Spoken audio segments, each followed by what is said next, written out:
75-এর 15ই August ইথারে ভাইসে আসা এই বজ্র নির্ঘোষ শুনছিল দেশবাসী। প্রবল প্রতাপশালী শেখ মুজিবের শাসনের অবসান হয়েছে, সারা দেশে কারফিউ জারি হয়েছে। কিন্তু কি অবাক ব্যাপার, কারফিউ ভেঙে দলে দলে উৎফুল্ল জনতা নেমে আসছে রাস্তায়। চারিদিকে মুক্তির আনন্দ, এক বর্বর স্বৈরাচারের পতন হয়েছে। তারপর সন্ধ্যাবেলা খন্দকার মোস্তাকের পাশে কোমরে রিভলভার গুজে যেই অফিসার শপথ নেওয়াতে যাচ্ছেন তিনি ছিলেন মেজর ডালিম। মেজর ডালিম রাতারাতি হয়ে উঠছিলেন নায়ক, সাহসের প্রতিমূর্তি। তারপরে 75-এর সব বীরকে পাঠানো হলো নির্বাসনে। সে আর এক আলাপ আর একদিন করব। এরপর তিনি শুধু নামই ছিলেন ইতিহাসে। ওনার সাথে আমার প্রথম যোগাযোগ হয় 2019-এ প্যারিসে আসার পরে। ওনার সাথে চ্যাটিং হতো। ওনার একটা ফেবু আইডি ছিল ফ্যালকন আইজ নামে। নানা বিষয় আলাপ হইতো, ব্যাপক পড়াশোনায় ভদ্রলোকের। আমার সাথে ফোনে বা ভিডিওতে কখনো কথা হয়নি, তবে আমার ঘনিষ্ঠ সার্কেলের অনেকের সাথেই নিয়মিত কথা হইতো। আমি কথা বলতে চাইছিলাম, উত্তরে বলছিলেন বলবো সময় হইলেই। আমার স্বাধীনতা উত্তর বাংলাদেশ বইটা প্রকাশিত হইলে পড়তে চাইছিলেন, আমি পাঠাইছিলাম সুইডেনে ওনার এক শিষ্যের কাছে। উনি বই পাইয়া বই হাতে ছবি পাঠাইছিলেন, এটা নিশ্চিত করতে যে ওনার কাছে পৌঁছাইছে। আমি আমার সার্কেলে ওনারে বড় ভাই বলে ডাকতাম। জিজ্ঞেস করতাম, বড় ভাই কেমন আছেন, কি বলেন। কোনো রাজনৈতিক পরিস্থিতিতে জানতে চাইতাম বড় ভাইয়ের রিডিং কি। একটা সময় খেয়াল করলাম উনি ভুলে যাইতেছেন জিনিসপত্র, ডাক্তারি ভাষায় যাকে বলে কগনিটিভ ডিজিজ। তখন থেকে ওনাকে বলতে শুরু করলাম বুড়া। তো জিজ্ঞাইতাম বুড়াটার খবর কি। যাই হোক, উনি নাকি বলছেন যে ওনার বয়স 75 বছর, আসলে ওনার বয়স 78 বছর। ওনার জন্ম 1946 সালে উইকিপিডিয়ার তথ্য অনুসারে। 64 সালে বিমান বাহিনীতে যোগ দেন, ঠিক 18 বছর বয়সে। বুড়া বয়সে 3 বছর কম হয়ে বলছে আর কি, আমার অনুমান ভুলে বলছে। এপিসোডের স্ক্রিপ্ট লিখতে লিখতে ওনার ছবিটা খুঁজতেছিলাম, যে ছবিটা দেখাইলাম আমার বই হাতে, ছবিটা পাইতেছিলাম না। তো সুইডেনের বাইরে ফোন দিলাম, তো উনিও খুঁজতেছেন। এর মধ্যে বুড়া ফোন দিছে ওই সুইডেনের বাইরে। তো উনি যখন জানলেন যে আমি লাইনে আছি, উনি স্পিকারে দিলেন, আমি শুনতেছি। উনি বলতেছেন, আমাদের দুইজনকে স্পিকারে দিলেন। উনি জিজ্ঞেস করলেন পিনাকি কি দেখছে আমার লাইভ। আমি বললাম হ্যাঁ দেখছি বড় ভাই। তো সুইডেনের বড় ভাই ওনারা বলতেছেন, আপনি পিনাকির বই হাতে একটা ছবি তুলছিলেন না, আছে ওইটা। আমি শুনতেছি। তো বুড়া বলতেছে, পিনাকি বই লিখছে নাকি, কই আমি তো দেখি নাই। তো রিসেন্ট মেমোরি নাই হয়ে যাইতেছে, আর্লি সাইন অফ আলঝেইমার্স। যাই হোক, বুড়া আমাদের মাঝে আরো অনেকদিন বাইচা থাকেন। ওনার লাইভ এপিসোড করছে ইলিয়াস। এইটাই সম্ভবত বাংলাদেশের মানুষের সর্বোচ্চ দেখা লাইভ। ইউটিউবে একসঙ্গে সর্বাধিক সংখ্যক দর্শকের লাইভ স্ট্রিমের রেকর্ডটা 8 মিলিয়ন।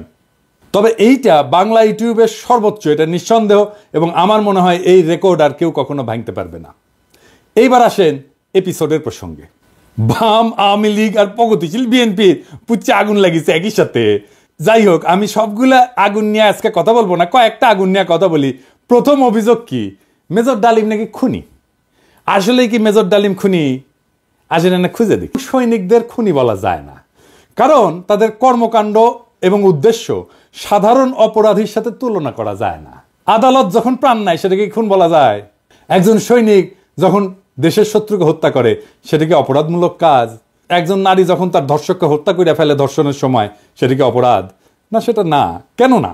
এর কয়েকটা কারণ আছে, বুঝে দেখি। সাধারণত বিদ্যমান শাসন ব্যবস্থার অন্যায় বা নিপীড়নের বিরুদ্ধে সংগ্রাম করে।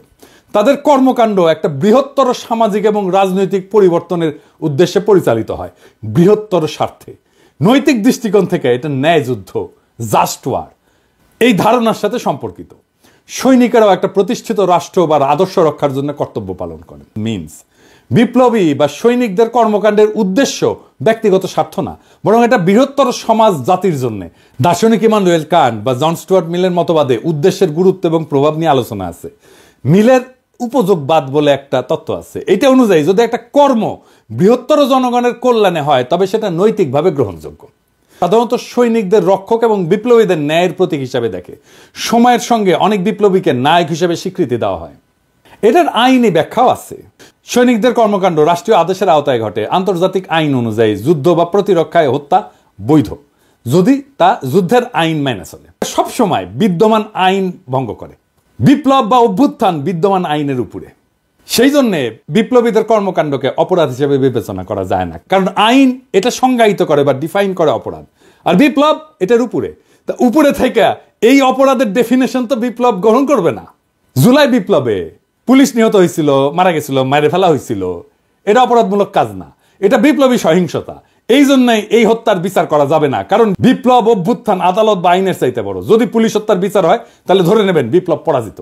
15ই আগস্টের বিপ্লব পরাজিত হয়েছিল জন্যই আগস্ট বিপ্লবের নায়কদের বিচার এবং ফাঁসি হয়েছিল।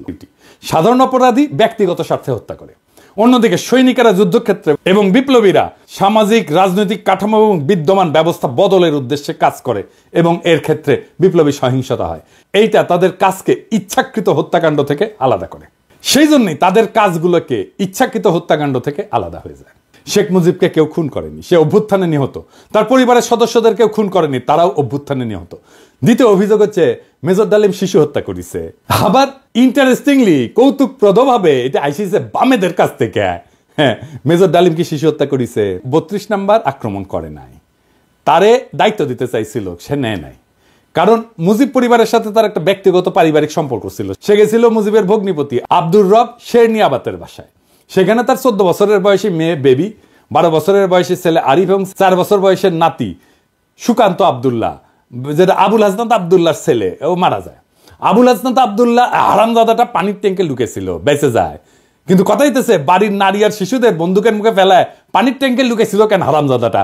ওইটা জয় বাংলা হইলে তো আরো সুবিধা হইলনি। যাই হোক, এবার আসেন দেখি মহান বিপ্লবের সময় শিশুদেরকে হত্যা করা হয়েছিল যতগুলো বিপ্লব হয়েছে ইতিহাসে, যেগুলো নাম জানি আমরা, যেগুলো নিয়ে কাইট হয়ে পড়ে যায় বিপ্লবীরা। আসেন সেটা দেখি। ফরাসি বিপ্লবের সময় লুই শার্লস, যাকে লুই সপ্তদশ বলা হয়, মানে রাজা ষোড়শ লুই এবং মেরি আন্তোয়ানেটের ছোট ছেলে, বন্দি অবস্থায় খাইতে না দিয়ে কারাগারে রেখে মৃত্যুর দিকে ঠেলে দেওয়া হয়। যখন তার মৃতদেহ বের করা হচ্ছিল তার শরীরে কোনো মাংস ছিল না, কঙ্কালের উপরে চামড়া। বিপ্লবীরা হত্যা করবে না, কারণ তাদের পবিত্রতা নষ্ট হবে, কিন্তু খাইতে না দিয়া দিনের পর দিন কষ্ট দিয়া মেরে ফেলা যাবে। তো ফরাসি বিপ্লব নিয়ে আধিখ্যাত তো করে সবাই, আবার রুশ বিপ্লব নিয়ে তো বামেরা কাইট হয়ে পড়ে যায় না? যে বামেরা কবে তাদেরকে কইবেন এটা, যে রাশিয়ার জার দ্বিতীয় নিকোলাস এবং তার পরিবারের সদস্যদের বন্দি করে কমিউনিস্টরা। জার কিন্তু তখন ক্ষমতায় না, জারের ক্ষমতা অনেক আগেই চলে গেছে। কমিউনিস্টরা কিন্তু জারের কাছ থেকে ক্ষমতা নেয়নি। কমিউনিস্টরা কেরেনস্কি সরকারকে উৎখাত করে ক্ষমতা নিয়েছে, মানে লেনিন। ক্ষমতা নেওয়ার পরে 18 সালের 17 জুলাই একসাথে হত্যা করে এই জারের পরিবারকে, তার স্ত্রী আলেকজান্দ্রা এবং তাদের 5 সন্তান, অলগা, তাতিয়ানা, মারিয়া, আনাস্তাসিয়া এবং অ্যালেক্সি। লেনিন মনে করছিল জারের পরিবার যদি বাইসে থাকে তাহলে তারা রাজতন্ত্র পুনরুদ্ধারের জন্য কাজ করতে পারে। এই জন্য পুরা পরিবারকে হত্যা করার সিদ্ধান্ত নেওয়া হয়।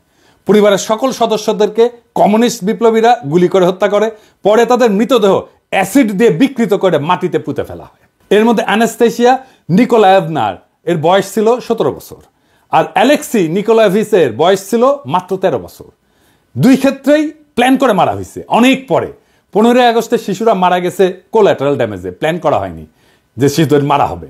এখন আমরা যদি বলি মেজর ডালিমেরা তো শিখেছে ফরাসি আর রুশ বিপ্লব থেকে, উত্তর আছে আগে বামেরা লেনিনের বিচার করুক, ফ্রেঞ্চ রেভলিউশনের বিপ্লবীদের বিচার করুক, জবাব আনুক, আমরা তারপরে জবাব দেব।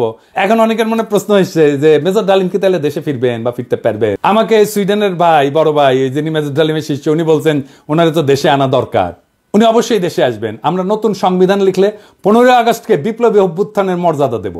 আগের রায় বিচার সবকিছু ইনভ্যালিড হয়ে যাবে। তিনি তখনই বীরের বেশে দেশে ফিরবেন। 24-এর বিপ্লব যারা নির্মাণ করছে তাদের অনেকেরই আইডল ছিলেন মেজর ডালিম, অন্তত আমার তো ছিলেনই। উনার নাম আমরা আকাশে লিখে রাখবো ঈসা খান তিতুমির, হাজী শরীয়তুল্লাহর সাথে। বাংলাদেশে যতবার জালেম আসবে ততবার মেজর ডালিমেরা জন্মাবে। কখনো তাদের নাম হবে আবু সাইদ, কখনো তাদের নাম হবে মীর মুগ্ধ, কখনো তাদের নাম হবে ওয়াসিম, আনাস। আমরা এক একটা তারার নাম দেব এই বীরদের নামে।